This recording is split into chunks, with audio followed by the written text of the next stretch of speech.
So a comedian chooses a stage name that's named after a brand of bottled water and then plays a water dragon. And Disney missed this marketing opportunity? Welcome to Real School, the film channel that's really glad that this is an animated Disney movie and not one of those live-action remakes. I'm your host, Michael Wynne Johnson, and today I will be reviewing Raya and the Last Dragon. As you're watching, if you enjoy what you see, please give it a like and consider subscribing if you haven't done so already. I might have been in the minority, but at the time of 8th grade, I knew exactly what I wanted to do. I knew I wanted to study animation at some point when I was older, when I grew up. And I also knew I was in the middle of a Disney Renaissance, with successes at the time like Beauty and the Beast, Aladdin, and The Little Mermaid. The big difference is back in my day, Aladdin was voiced by a guy who looks like this. Maybe the first song on the soundtrack should have been Arabian Whites. As a teacher who embraces diversity, as an animation guru and former animation student, I love that we're now going to have generations of young people growing up with heroes, with Disney characters that look and sound like them. It's a start, but we're really starting to get there because casting in recent Disney films has really become more diverse. Raya's voice talent covers a variety of Asian cultures. Moana had voice actors that were Samoan, Hawaiian, or Polynesian, and don't forget, they let the snowiest of white people play Scandinavians in Frozen. That's representation. Speaking of which, this is kind of a side note, I'm really happy that Kelly Marie Tran gets to represent her culture and Asian cultures in general because she really put up with a lot of crap when it came to what happened with Star Wars. And I do have to admit, I hated Rose in the new Star Wars movies, but the fact is I never blamed Tran. You never blame an actor.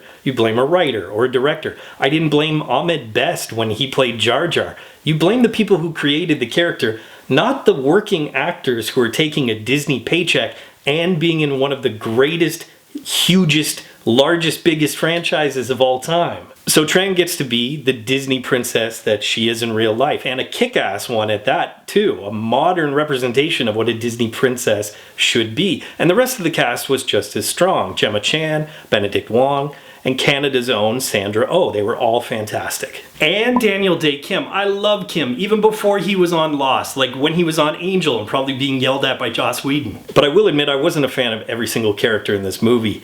Awkwafina's titular Last Dragon didn't really fit the tone of the film. Now, Disney has done this before where they've had anachronistic jokes or anachronistic touches that only modern audiences would get, but I just felt they relied on it too much with this character all the time. Now, granted, this is my opinion because there are probably kids out there who are really going to enjoy it, but I felt that Raya might have been catered for a slightly older audience. It was a much more mature Disney film than they put out in a long time. There were no songs, there was a lot of action, there were a lot of plot points, and my 5-year-old enjoyed the first maybe 30 minutes and then completely lost interest, which he hasn't done with a Disney movie in a long time. Even though I felt the plot was very derivative of Moana, a young female warrior has to find a mythical hero who has some sort of magical stone that's going to stop this faceless blight that will otherwise ruin the world. Very similar plot, very different tone, which is great because other than too much streetwise sass from that aforementioned dragon and the fact that it still had that cultural subtext, that societal subtext that we've come to know from recent Disney films, it didn't actually feel like a Disney film. And if you think about how strong the Disney formula is in animated films, how strong the Disney formula is in Marvel films, and what happened when they tried to break formula in the recent Star Wars films, I give them a lot of credit for trying to switch it up. One negative surprise was actually how much I was disappointed by the animation. Now let me be clear, character design off the charts. The detail in the rendering in terms of texture and things like that, once again, absolutely superb.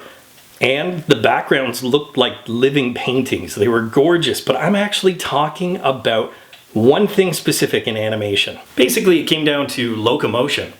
Not that terrible Beach Boys song, never mind. Yeah, the actual locomotion, the actual animation of the characters I found didn't work 90% of the time. The action sequences were great, they were very fluid, but I found just the everyday stuff like standing around or discussing things, the characters didn't look right. They either looked too stiff or there was a baby character, for example, that looked just too soft and squishy. And trust me, I know what soft, squishy people move like. Ultimately, I have to admit to myself, Raya was not one of my favorite new Disney classics. In fact, out of the last 10 films that have come out, it's probably in the bottom 3.